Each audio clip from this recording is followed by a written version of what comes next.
New reforms coming to us very soon. How are landlords going to be impacted? We're going to talk about it now.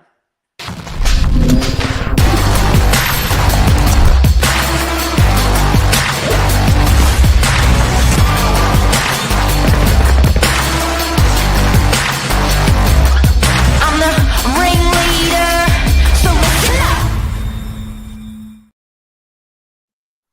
This is pretty incredible news. This is pretty incredible. You four senior, super senior property managers reduced to tears. No exaggeration. With the latest legislation that's come through, I just can't believe how difficult it is to be a landlord and what I've witnessed every quarter, every year, the last 15 years in changes against landlords. Great for tenants. And I'm compassionate that it's making life easier for those guys, but I'm considerate that landlords are leaving the market because it's just too hard to be a landlord. What's happened, Cleo? What's happened? Yeah, it's true. And it's hard to smile because I was so angry after the Office of Fair Trading webinar we did yesterday with the senior PMs. The landlord is being punished. And I don't know why the landlord's being punished. They've been punished enough in the last couple of years to have this come through at a time where a little bit of reprieve could have been, offered is just brutal. It's scary as a property manager. Some people might think, oh, well, it's just compliancy. What's the big deal? There's a lot of changes that impact the bottom line for an investor to keep a property as a rental, which is mind blowing when there's no properties available and people are saying tenants don't have homes. So why are we doing this to make it even harder for landlords to consider having an investment?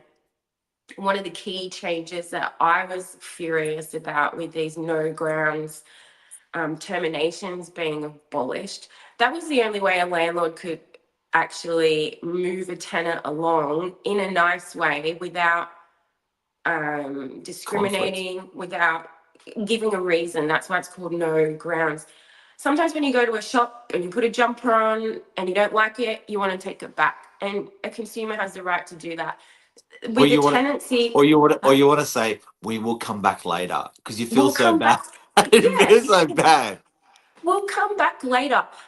Sometimes a tenant is not the right fit for a property, whether it be they annoy the neighbors, they're over the top with maintenance. It's just not a right fit. And if it was a relationship and it was deemed toxic, you'd say, well, let's call it quits. That's what the no grounds notice was for. You could just say, you know what, you've been a great tenant, It's not thank working. you. Here's your 90 days. I've made different plans. And you didn't have to get And involved. and the tenant can do the same thing with Yeah, you don't have to go to 2 weeks. NCAT. You don't have In to 3 weeks. dissect it. Now they're making us and property managers go through all these hoops and compliance, and they haven't even, they've drafted the legislation, but it hasn't come through yet. I'm guessing they're trying to figure out how they're going to mandate this. But one of the key points that also annoyed me yesterday was that, say a landlord says, well, I've got a family member moving in to the property. You have to supply evidence that your family member is going to move in. I don't know how they're going to do that. But then if you change your mind, whatever the reason is, there is penalties involved. So you cannot re-let your property within 6 months of having put in that notice to evict the tenant for that reason. And if you do, there is penalty points and a fine imposed. Like, what? I can't understand this. Like, I It's your just cannot. You've purchased the property, you've paid the mortgage, you're paying the mortgage, and then you're being told you can't put the rent up in a manner you wish. You're being told that you can't. But what people aren't considering is they're winning the battle for the tenant, but they're losing the war for the tenant. So what's actually going to happen is landlords dispose of their properties. What is happening is landlords are disposing of their properties. It's just too hard. The interest rate is 0.5% higher to be a landlord. So if I have a mortgage and I live in it, my interest rate is 0.5% lower. If I have a, you know, there's so many disincentives. I've got a landlord that had a land tax bill go from 100,000 a year, 2 grand a week, to 400,000 a year, right?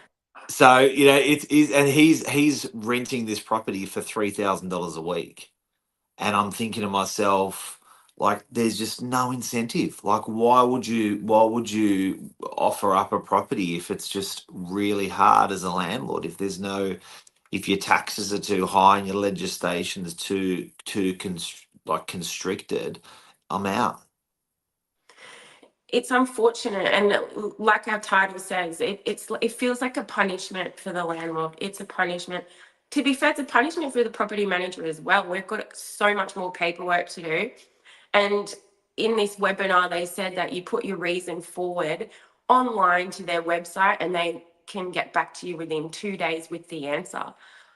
Supplying documents, again, going online for these reasons that, most of the time the landlord just wants the tenant out. It's not working out, or they don't know what they're going to do. But now they're going to have to really think about and strategize how they're going to do this. Like It's I don't know. It's infuriating, actually.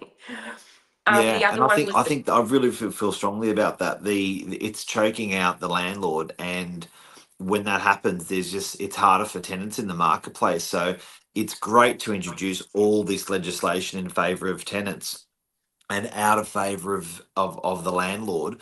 But what's the net effect going to be in the end? I understand the effect on that legislation they bring in, very clear. yeah, But what does that actually summate to over a period of so long when landlords are having that? Look, I guess we're the largest rental agent on the northern beaches, and I guess it's great for existing landlords in a way, if because if when everyone zigs, you zag, so it's going to skyrocket rents for existing landlords as legislation gets harder and as landlords leave the marketplace. So the existing guys with their properties are just going to get these phenomenal rents. Tenants are going to have to pay more if there's less rental properties in the market, because it's disincentivizing landlords. Tenants are going to have to pay more for rent. That's what I'm talking about when I say they'll win this battle, but they'll lose this war. Not what we want. no, it's not. And it's a shame for, the tenants that are out there that, their end goal is to own a property themselves. Now, whatever the government got wrong with this housing shortage, it shouldn't be, it's always been passed on to the landlord during COVID. No evictions during the bank interest rate rises. Now the reforms. It's like, I don't know.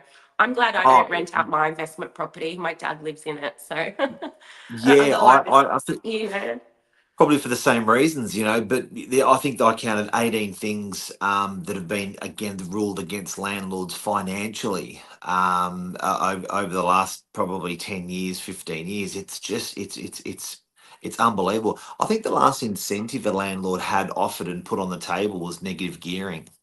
That's when the well, government came along and said, how long ago was that? They I was came a along and said, look. baby. Right. And they came along and said, look, we want to introduce more properties into the rental pool. We want to give incentive into the Australian property market for landlords to put properties in the pool. And that in turn kept rents lower. So I think, if we want rents to be lower in the marketplace, offer incentives to landlords. So more landlords buy properties and more tenants are offered up. There's a tax out there for build to rent models that I've seen that's been introduced. They've halved the tax if you're a That's corporate, good. right? If you're a corporate doing build to rent. So that's a scalable rent model where you've got 200 apartments in one building. Your tax is half. And I'm thinking, what about the mums and dads? Shouldn't they have this incentive instead of the corporates? Yeah, that's true. So look, if you've just tuned in, guys, we're talking about the massive changes that have happened they're going to be coming in. The fair trading's introduced, where landlords are, basically can't relet their property for 6 months once they've removed a tenant out of their property on certain basis, and just another disincentive for landlords. And you guys came out of that meeting absolutely rocked. We did. The whole time I was thinking, I hope there's no audio on these webinars because I was commenting on everything like, what? This is outrageous. I mean, I can see value in certain things and reforms are good. It keeps our industry fresh, but I'm not a fan of these ones. The pet one as well. I'm the first one to say I love a pet, I love a dog, I love a cat. In a rental property, it's hard. They're going to say if you don't get a response from your agent or owner within 21 days, it's assumed that the pet is approved. What? So, okay, I'm just going to say I emailed the property manager. They never got back to me. So now I have a horse in my lounge room. Like, honestly, it's just, Yeah, I can't. it's there's just some common sense stuff there that's just that's not being applied to that legislation. But look, I get what you just said. Like, there are problems that need to be fixed. But I think you've also got to make sure that when you're fixing these problems with legislation, that you're not creating a bigger problem. It's true. And, the only takeaway from this for me, the sore points, these no grounds notices. As a property manager all these years, that was my little golden reserve that I would use to make a bad situation amicable for everyone. I just recently did one because the tenant had a cat. The owner said you could only have a dog. We had a mutual understanding. The tenant found a new place. They weren't getting rid of the cat.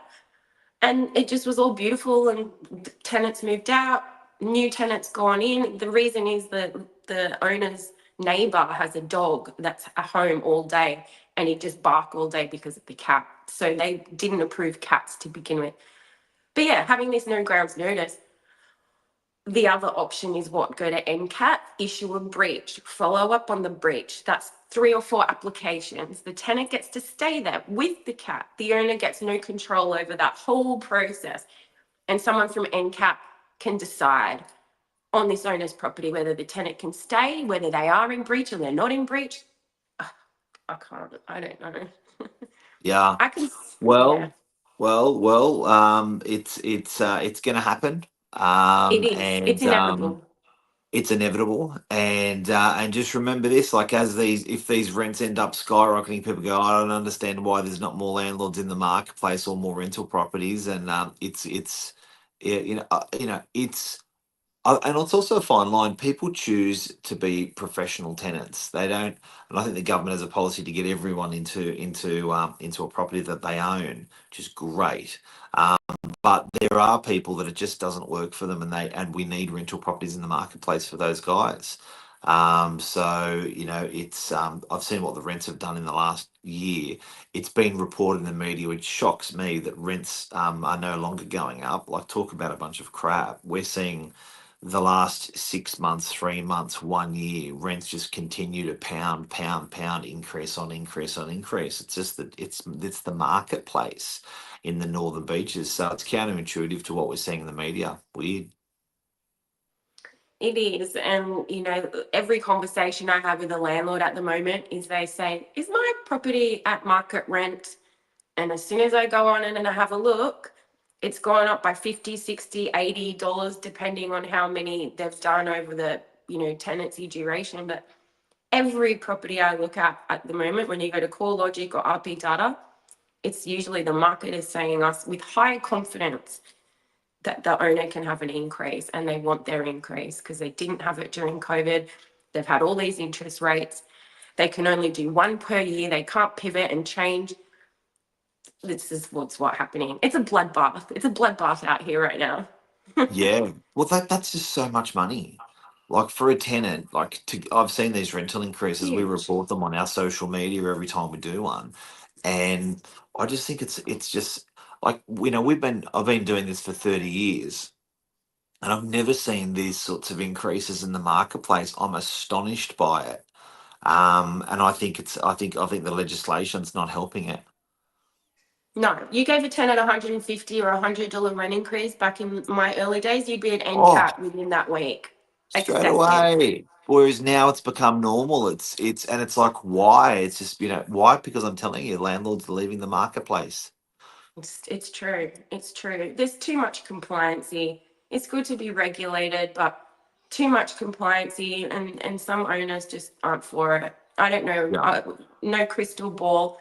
Tenants, owners, that's what keeps me employed, and I will continue doing the best I can. But I'm, a little disappointed with how this is shaping out right now. Yeah. Cleo, expert property manager, thank you so much for your Thank you. time.